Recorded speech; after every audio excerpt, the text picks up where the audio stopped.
Hi friends, అందరికీ నమస్కారం. ఆంధ్రప్రదేశ్ ప్రభుత్వం రేషన్ కార్డులకు సంబంధించిన సర్వీస్ ఛార్జెస్ అయితే పూర్తిగా అయితే పెంచడం జరిగింది. ఇక మీదట మీరు రేషన్ కార్డుకు సంబంధించి ఏదైనా సరే సర్వీసెస్ పొందాలి అనుకున్నట్లయితే దానికి సంబంధించి మీరు ఖచ్చితంగా రూ. 100 నుంచి రూ. 200 వరకు మీరు ఖచ్చితంగా పేమెంట్ అయితే చేయాల్సి ఉంటుంది. ఈ పేమెంట్ అనేది మీరు కంప్లీట్ అనేది చేసిన తర్వాత మాత్రమే ఇక మీదట మీ యొక్క రేషన్ కార్డుకు సంబంధించిన అప్లికేషన్ అనేది ప్రాసెస్ అయితే చేయడం జరుగుతుంది.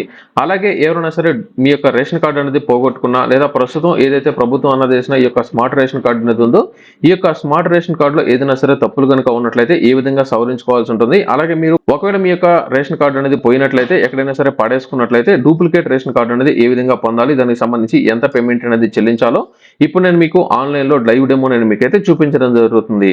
ప్రస్తుతం ఆంధ్రప్రదేశ్ వ్యాప్తంగా ఈ యొక్క రేషన్ కార్డుకు సంబంధించిన అన్ని రకాల సర్వీసెస్ కు సంబంధించి ఇప్పుడు నేను మీకు ఒక క్లారిటీ నేను మీకైతే అందజేస్తాను.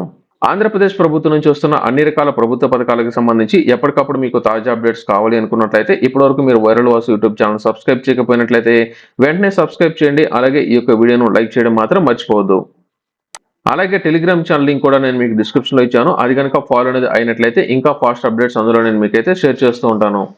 అలాగే ఆన్లైన్‌లో తక్కువ ధరకే మీరు షాపింగ్ చేయాలి అనుకున్నట్లయితే అది కూడా రూ. 100 లోపల ఎవరైతే షాపింగ్ చేయాలనుకుంటున్నారో వారందరికీ సంబంధించి వివి ఆఫర్స్ అనే టెలిగ్రామ్ ఛానల్ లింక్ నేను మీకు డిస్క్రిప్షన్‌లో ఇచ్చాను. అది కనుక ఫాలో అనేది అయినట్లయితే తక్కువ ధరకే మీరు ఆన్లైన్‌లో షాపింగ్ మీరైతే చేసుకోవచ్చు. ఇక వీడియో కనుక చూసుకున్నట్లయితే ఇప్పటి వరకు మనకు రేషన్ కార్డుకి సంబంధించి ఎన్ని రకాల సర్వీసెస్ ఉన్నాయంటే ఇక్కడ చూడండి. చాలా వరకు మనకు రేషన్ కార్డుకి సంబంధించి కొత్త రేషన్ కార్డుకి అప్లై చేసుకోవాలనుకున్నా, కుటుంబ సభ్యుల్ని యాడ్ చేసుకోవాలనుకున్నా, కుటుంబ సభ్యులు ఎవరైనా సరే డిలీట్ చేయాలన్నా సరే, రేషన్ కార్డులో తప్పులు ఉన్నట్లయితే సవరించుకోవాలనుకున్నా, చాలా మంది అడ్రస్ అనేది మార్చుకుంటూ ఉంటారు కాబట్టి అలాగే స్ప్లిట్టింగ్ అనేది చేసుకోవాలనుకున్నా కూడా వీటన్నిటికి సంబంధించి మనం మీ సేవా సెంటర్ ద్వారా కానీ లేదా స్వర్ణగ్రామ అలాగే వార్డు కార్యాలయాలకు వెళ్ళి మనం అప్లై అనేది మనం చేసుకున్నట్లయితే కొంతమేర సర్వీస్ ఛార్జెస్ అనేది మనం అయితే పే చేయడం జరిగేది. గతంలో రూ. 24 అలాగే రూ. 48 కనుక చేసినట్లయితే ఈ యొక్క సర్వీసెస్ మనకైతే ఆంధ్రప్రదేశ్ ప్రభుత్వం మనకైతే అందజేయడం జరిగేది. ప్రస్తుతం ఈ యొక్క అమౌంట్ అనేది పూర్తిగా అయితే పెంచడం జరిగింది. ఎటువంటి సర్వీసెస్ కి పెంచడం జరిగిందంటే ఉదాహరణకు మనం కొత్త రేషన్ కార్డుకి అప్లై చేసుకోవాలనుకున్నా, కుటుంబ సభ్యుల్ని యాడ్ చేయాలన్నా, కుటుంబ సభ్యుల్ని తొలగించాలన్నా, అలాగే రేషన్ కార్డులో ఏదైనా సరే తప్పులు కనుక ఉన్నట్లయితే సవరించుకోవాలనుకున్నా లేదా అడ్రస్ అనేది మార్చుకోవాలనుకున్నా లేదా మనకు ప్రస్తుతం ఏదైతే రేషన్ కార్డు అనేది పోయిందో అంటే మనకు ప్రస్తుతం ఆంధ్రప్రదేశ్ ప్రభుత్వం ఇచ్చిన ఈ యొక్క రేషన్ కార్డు అనేది పోయి ఉండి కొత్తగా డూప్లికేట్ రేషన్ కార్డుకి అప్లై అనేది చేసుకోవాలనుకున్నా కూడా వీటన్నిటికి సంబంధించి మనకు ఇప్పటి వరకు రూ. 24 కనుక చెల్లించినట్లయితే మనకు ఈ యొక్క సేవలు మనకైతే అందించడం జరిగేది. ప్రస్తుతం రూ. 24 పూర్తిగా తొలగించి ఇక మీదట రూ. 100 సర్వీసెస్ మనకైతే అంటే రూ. 100 కట్టినప్పుడు మాత్రమే ఇక మీదట మనకు ఈ యొక్క సర్వీసెస్ అందుబాటులోకి అయితే రావడం జరుగుతుంది. పూర్తిగా రూ. 24 సేవ రుసుమును తొలగించి ఇక మీదట రూ. 100 కనుక చెల్లించినట్లయితే ఈ యొక్క సర్వీసెస్ మీరైతే ఒక్కొక్క దానికి మీరైతే పొందొచ్చు. అలాగే మనకు రూ. 200 కూడా ఒక సర్వీసెస్ అయితే పెంచడం జరిగింది. అదేంటంటే మనం రేషన్ కార్డు నుంచి పెళ్లి అనేది అయిన తర్వాత రేషన్ కార్డు నుంచి స్ప్లిట్టింగ్ అనేది అవుతారు కాబట్టి అంటే విడిపోతారు కాబట్టి విడిపోయేటప్పుడు రేషన్ కార్డుకి స్ప్లిట్టింగ్ మీరైతే అంటే విభజించడానికి అప్లై అనేది చేసుకున్నట్లయితే ఇక మీదట రూ. 48 ఇప్పటి వరకు మనకైతే ఉండేది. ఇక మీదట మనం రూ. 200 కట్టినప్పుడు మాత్రమే ఈ యొక్క సర్వీసెస్ మనకు అందుబాటులోకి అయితే రావడం జరుగుతుంది. అంటే రూ. 48 తొలగించి రూ. 200 పెంచినట్లు అప్డేట్ అయితే రావడం జరిగింది. ఇందులో మనకు ఒక సర్వీసెస్ కి సంబంధించి ఇప్పుడు నేను మీకు లైవ్ డెమో నేను మీకైతే చూపిస్తాను. ఇప్పటివరకు మనకు రేషన్ కార్డుకి సంబంధించి మనం చాలా రకాల సర్వీసెస్ మనం అయితే పొందుంటాము. ఉదాహరణకు మీరు రేషన్ కార్డులో అడ్రస్ అనేది మార్చుకోవాలనుకున్నా, కొత్త రేషన్ కార్డుకి అప్లై అనేది చేసుకోవాలనుకున్నా వీటన్నిటికి సంబంధించి మీరు 3 విధాలుగా మనం అయితే అప్లై చేసుకోవచ్చు. మీరు డైరెక్ట్ గా స్వర్ణగ్రామ అలాగే వార్డు కార్యాలయాలు లేదా సచివాలయానికి వెళ్ళినట్లయితే మీరు అక్కడ అప్లై అనేది మీరైతే చేసుకోవచ్చు. లేదా మనం ఇక్కడ చూడండి ఏపీ సేవ పోర్టల్లో మనకు సిటిజన్ లాగిన్ అని ఉంటుంది. ఈ యొక్క సిటిజన్ లాగిన్ మీద క్లిక్ చేసినట్లయితే ఇప్పటివరకు అకౌంట్ లేకపోయినట్లయితే కొత్తది క్రియేట్ చేసుకోండి. ఇప్పటికే కనుక ఉన్నట్లయితే లాగిన్ అయితే అవ్వండి. లేదా మీరు ఇక్కడ సైన్ ఇన్ ఆప్షన్ మీద క్లిక్ చేసి ఇక్కడ గూగుల్ అకౌంట్ తో లాగిన్ కూడా మీరైతే అయిపోవచ్చు. ఈ యొక్క ప్రాసెస్ అనేది కంప్లీట్ అనేది చేసిన తర్వాత మనకు సచివాలయానికి సంబంధించిన డాష్ బోర్డ్ మనకైతే ఓపెన్ అవుతుంది. ఇదంతా మాకు వద్దనుకున్నట్లయితే మనకు వాట్సాప్ లో కూడా ఈ యొక్క సర్వీసెస్ అందుబాటులో ఉన్నాయి. దీనికి సంబంధించిన లింక్ కూడా నేను మీకు డిస్క్రిప్షన్ లో ఇచ్చినాను. ఒకసారి అయితే ట్రై చేయండి. ఇప్పుడు ఈ యొక్క ఏపీ సేవ పోర్టల్లో ఎటువంటి సేవలు మనకైతే ఉంటాయో దీనికి సంబంధించి ఇప్పుడు నేను మీకైతే చూపిస్తాను. ఉదాహరణకు ఇక్కడ చూడండి ఏపీ సేవ పోర్టల్కి సంబంధించి సంబంధిత అధికారులు కావచ్చు మనకు కూడా ఈ యొక్క ఆప్షన్ అందుబాటులో ఉందో లేదో మీరైతే ఒకసారి అయితే చెక్ చేయండి. ఇప్పుడు నేను మీకైతే చూపిస్తాను.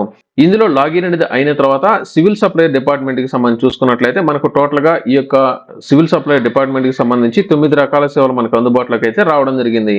ఇందులో మెయిన్ గా నా యొక్క రేషన్ కార్డు అనేది ఎక్కడో పోయింది అనుకుందాం.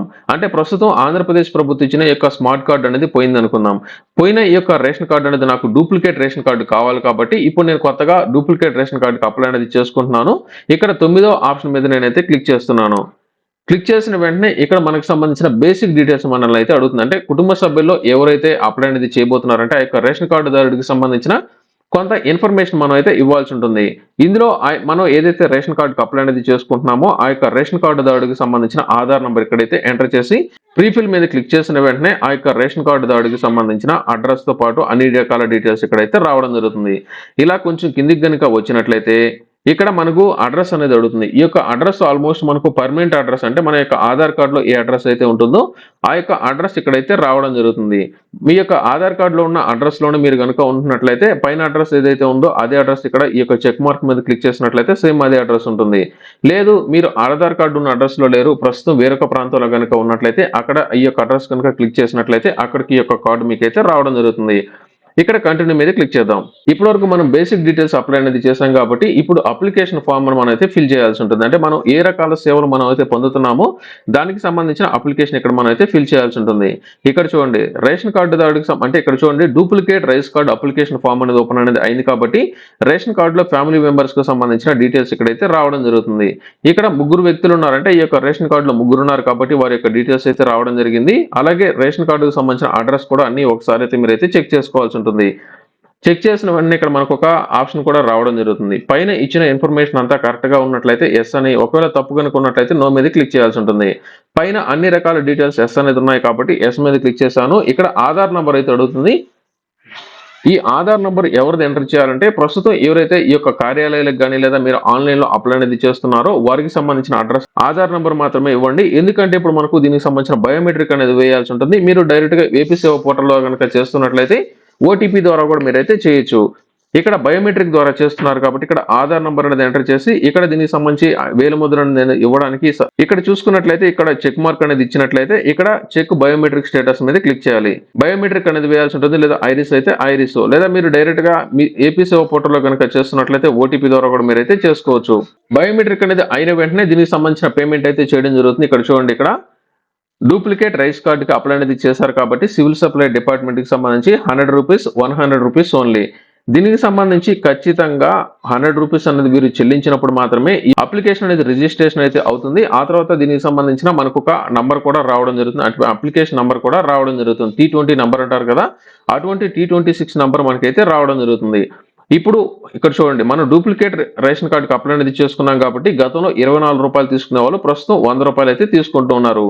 ఈ విధంగా ఇక మీదట మనం రేషన్ కార్డుకు సంబంధించి ఎటువంటి రకాల సేవలు అనేది మనం పొందాలన్నా సరే మినిమం 100 రూపీస్ మనం అయితే చెల్లించాల్సి ఉంటుంది. ఒక్క రేషన్ కార్డు నుంచి విడిపోవాలి అనుకున్నప్పుడు మాత్రమే ఈ యొక్క సేవలో మనకు 200 రూపీస్ అంటే 200 రూపాయలు మనం అయితే కట్టాల్సి ఉంటుంది. మిగిలిన అన్ని రకాల ఈ యొక్క రేషన్ కార్డుకు సంబంధించిన సర్వీసెస్ మాత్రం ఖచ్చితంగా 100 రూపాయలు చెల్లించినప్పుడు మాత్రమే ఈ యొక్క అప్లికేషన్ ప్రాసెస్ అయితే చేయడం జరుగుతుంది. ఎప్పుడైతే పేమెంట్ అనేది కన్ఫర్మేషన్ అనేది అయిపోతుంది, అంటే పేమెంట్ అనేది ఎప్పుడైతే పూర్తి అనేది అవుతుందో అప్పుడు మాత్రమే మీకు T26 నంబర్ అనేది రావడం జరుగుతుంది. సిటిజన్ సర్వీసెస్ పోర్టల్ అంటే ఏపీ సేవ పోర్టల్ అనేది ఓపెన్ చేసిన తర్వాత ఇక్కడ చూడండి T26 నంబర్ ఇక్కడ ఎంటర్ అనేది చేసి మీకు సంబంధించిన స్టేటస్ మీరైతే చెక్ చేసుకోవచ్చు. లేదా ఇక్కడ మీరు ఆధార్ నంబర్ అనేది ఎంటర్ చేసినా కూడా, ఉదాహరణకు నాకు సంబంధించి ఒక ఆధార్ నంబర్ ఎంటర్ చేసి నేను మీకైతే చూపిస్తాను. ఎంటర్ చేసి ఇక్కడ సెర్చ్ మీద క్లిక్ చేశాను. ఇక్కడ మనకు ఒక క్యాప్చా అనేది అడుగుతుంది. ఎంటర్ చేసి సబ్మిట్ మీద క్లిక్ చేశాను. ఇక్కడ చూసుకున్నట్లయితే ఈ యొక్క ఆధార్ కార్డుదారుడికి సంబంధించి ఇప్పటి వరకు ఎన్ని రకాల సర్వీసెస్ కి సంబంధించి ఏపీ సేవ పోర్టల్ ద్వారా కానీ లేదా కార్యాలయాల ద్వారా అప్లై అనేది చేసుకున్నారు ఇక్కడ మనకు పూర్తిగా ఇక్కడైతే చూపించడం జరుగుతుంది. రీసెంట్ గా వీరికి సంబంధించి చూసుకున్నట్లయితే ఇక్కడ డూప్లికేట్ రైస్ కార్డుకి సంబంధించి అప్లై అనేది అయితే చేసుకోవడం జరిగింది. ఈ విధంగా వీరికి సంబంధించి ఈ విధంగా మీరు ఇక్కడ స్టేటస్ అనేది కావాలనుకున్నట్లయితే ఇక్కడ బ్లూ కలర్ నంబర్ ఏదైతే ఉందో దీని మీద క్లిక్ చేసినట్లయితే మీకు సంబంధించిన స్టేటస్ మీకైతే చూపించడం జరుగుతుంది. లేదా మీకు ఈ యొక్క T26 నంబర్ కనుక మీకు వచ్చినట్లయితే డైరెక్ట్ గా మీరు ఇక్కడ ఈ యొక్క T26 నంబర్ కనుక ఎంటర్ చేసి సెర్చ్ మీద క్లిక్ చేసినట్లయితే మీకు స్టేటస్ మీకైతే చూపించడం జరుగుతుంది.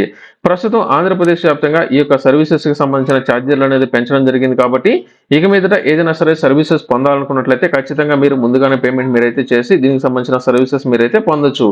ఇది ప్రస్తుతానికి ఈ యొక్క రేషన్ కార్డుకి సంబంధించిన తాజా అప్డేట్.